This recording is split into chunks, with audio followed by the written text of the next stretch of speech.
Assalamualaikum warahmatullahi wabarakatuh. Baik, pada pertemuan kali ini kita akan membahas tentang faktor-faktor yang mempengaruhi laju reaksi. Nah, sebelumnya saya mau tanya dulu nih, kenapa orang-orang ketika akan membuat gulai kambing itu kan berasal dari daging ya? Kenapa dagingnya itu harus dipotong-potong kecil terlebih dahulu? Kenapa nggak daging gelondongan langsung dimasak menjadi gulai? Nah, kemudian untuk yang peristiwa kedua, kenapa ketika orang-orang akan mengawetkan makanan itu ditaruhnya biasanya tuh di freezer, dimana kan kita ketahui bahwa freezer itu dia suhunya tuh sangat rendah, di bawah 0 derajat Celcius. Itu kenapa bisa seperti itu? Nah, baiklah, kita akan membahas ya pada pertemuan kali ini. Disimak penjelasannya. Oke anak-anak, hari ini kita akan melakukan praktikum, yaitu percobaan mengenai faktor-faktor yang mempengaruhi laju suatu reaksi. Nah, sebelum kita melakukan demonstrasi, sebelum kita melakukan praktikum, kita akan membahas terlebih dahulu apa sih sebenarnya laju reaksi ini. Oke, laju merupakan seberapa cepat. Laju ini menyatakan seberapa cepat atau seberapa lambat suatu proses dapat berlangsung. Kemudian reaksi dalam kimia ini merupakan proses perubahan suatu zat pereaksi atau reaktan menjadi produk. Jadi seiring bertambahnya waktu, zat pereaksi ini akan berkurang jumlahnya. Kemudian sebaliknya, zat produk akan bertambah jumlahnya.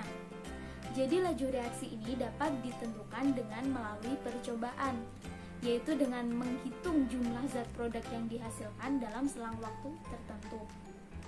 Laju reaksi ini juga dapat dinyatakan dengan berbagai cara, seperti perubahan volume, perubahan massa, ataupun perubahan warna.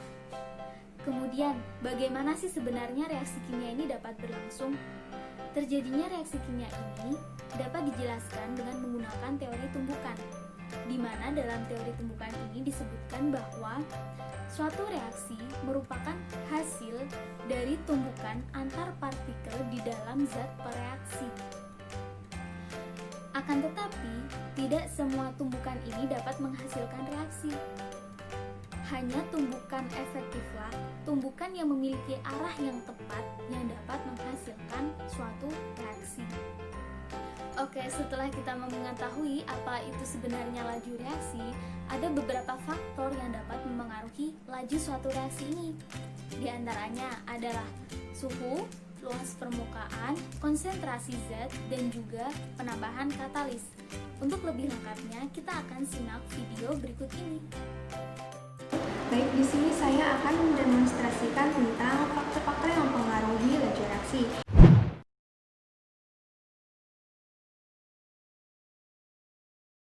Yang pertama di sini ada untuk luas permukaan bidang sentuh. Di sini untuk alat dan bahannya ada tabung reaksi, kemudian ada gelas beaker dan stopwatch. Nah, langsung saja untuk bahan-bahannya. Di sini saya punya 1 gram kalsium karbonat berupa serbuk, dan di sini ada 1 gram kalsium karbonat berupa kepingan. Dan di sini saya punya HCl 10 ml. Oke, tahap pertama, kalian harus menyiapkan 1 gram kalsium karbonat di dalam tabung reaksi. Ini saya sudah menyiapkan yang berupa serbuk dan kepingannya. Nah, tahap kedua, kalian siapkan untuk 10 ml HCl dengan konsentrasi sama. Di HCl kita campurkan dengan serbuk kalsium karbonat ini. Namun, ketika pertama kali dicampurkan, harus langsung dihitung waktunya. Nanti waktunya akan dimatikan ketika gelembung-gelembung di kalsium karbonat ini habis bereaksi. Oke, langsung kita mulai saja.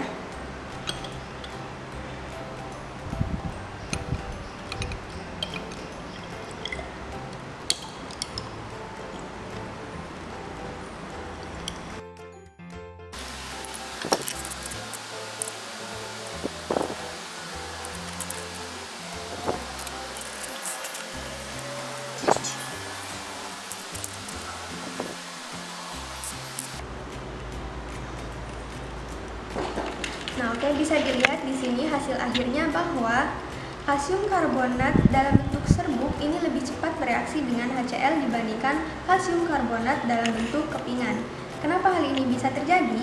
Karena serbuk kalsium karbonat ini memiliki luas permukaan yang lebih besar dibandingkan dengan kepingan kalsium karbonat, di mana ketika suatu kalsium karbonat memiliki luas permukaan yang lebih besar, maka dia akan lebih cepat bereaksi atau laju reaksinya semakin cepat, di mana waktu yang dibutuhkan untuk serbuk kalsium karbonat untuk bereaksi dengan HCl itu sebanyak 3 menit 5 detik, sementara untuk kepingan kalsium karbonat membutuhkan waktu sebanyak 4 menit.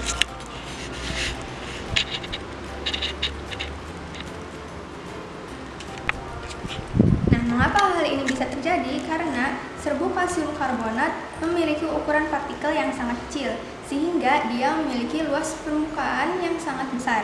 Nah, dengan luas permukaan yang sangat besar ini memungkinkan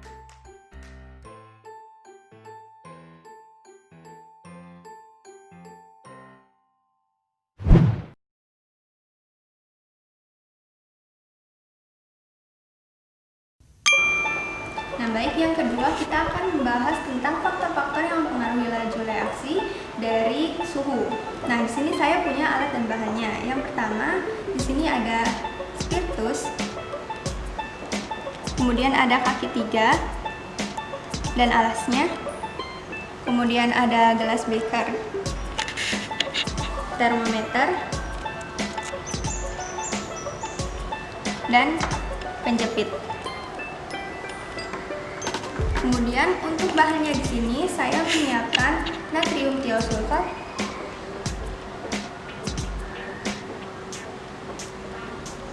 dan HCl.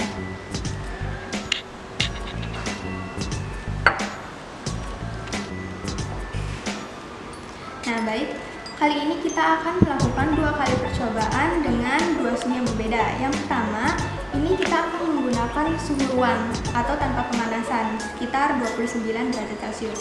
Nah, yang kedua nanti untuk natrium tiosulfatnya akan dilakukan pemanasan sampai suhunya 50 derajat Celcius. Nah, untuk tahap pertama kita panaskan natrium tiosulfat sampai suhu 50 derajat Celcius.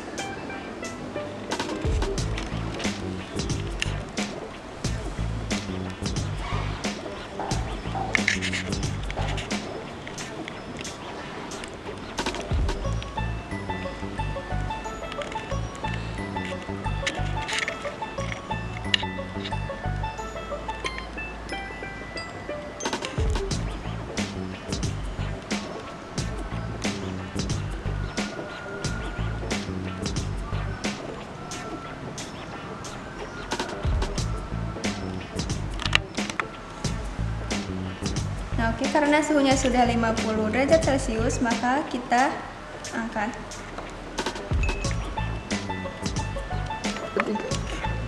Nah, langkah berikutnya adalah kita campurkan HCl dengan natrium tiosulfat tadi. Yang ini yang suhu ruang, yang ini tadi yang sudah dipanaskan 50 derajat Celcius. Nah, ketika kita mencampurkan HCl dengan natrium tiosulfat, pastikan stopwatch-nya langsung dinyalakan, dan nanti stopwatch akan dimatikan ketika tanda X di sini sudah tidak terlihat atau larutan natrium tiosulfat warnanya sudah menjadi putih.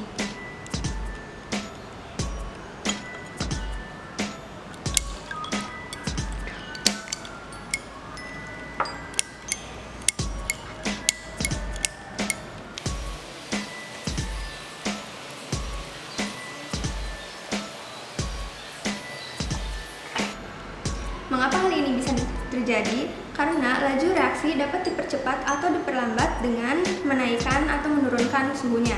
Nah, ketika suhunya dinaikkan, maka energi kinetik dari partikel-partikel zat yang bereaksi tersebut akan bertumbukan, reaksi semakin cepat.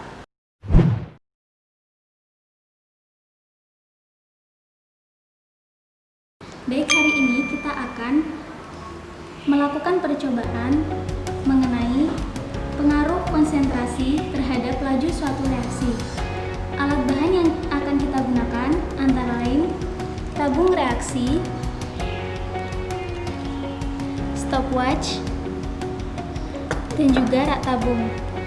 Nah, untuk bahan yang kita gunakan adalah larutan HCl, di mana di sini larutan HCl yang pertama ada 0,05 molar dan 0,1 molar. Dan juga ada pita magnesium.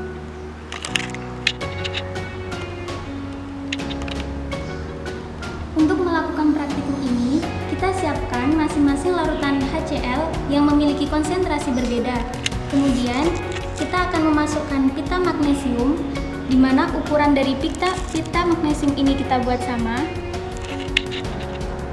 agar faktor yang mempengaruhi laju reaksinya hanya berasal dari perbedaan konsentrasi.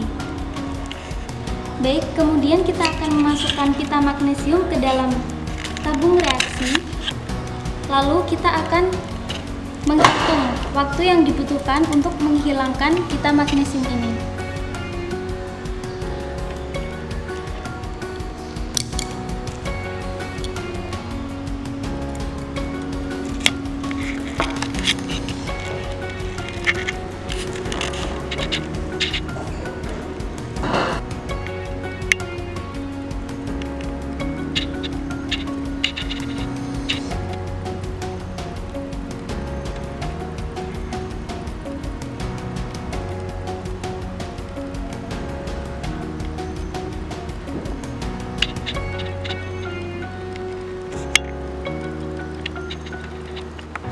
Setelah kita melakukan praktikum, kita dapat mengamati bahwa pada konsentrasi larutan HCl 0,1 molar, pita Mg lebih cepat menghilang dengan waktu sebanyak 4 menit. Sedangkan pada konsentrasi 0,05 molar, pita Mg menghilang pada waktu 5 menit.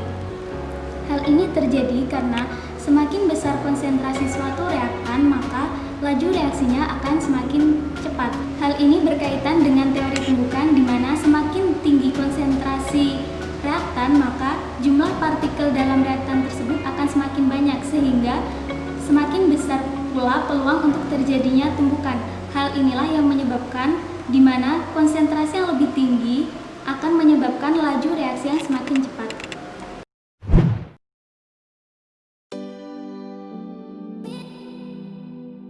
Baik, praktikum selanjutnya kita akan mengetahui pengaruh katalis terhadap laju suatu reaksi. Nah, alat dan bahan yang akan kita gunakan antara lain tabung reaksi, gelas beker, tabung reaksi, dan juga rak tabung.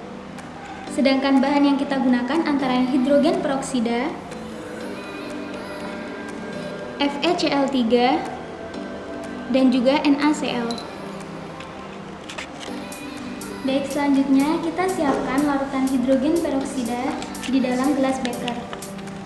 Kemudian pada gelas beker pertama kita akan menambahkan 3 tetes larutan FeCl3.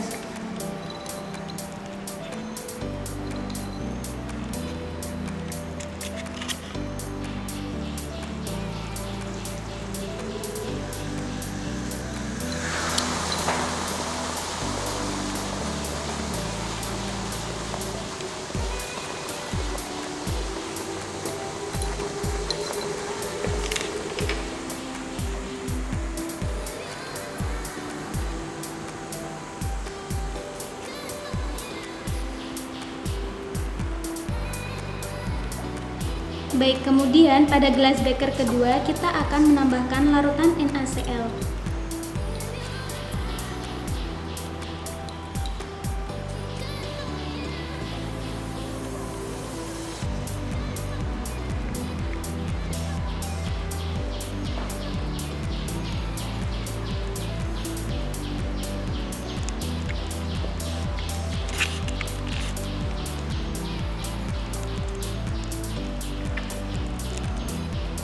Baik, di sini kita dapat mengetahui pada gelas beker B tidak terjadi reaksi.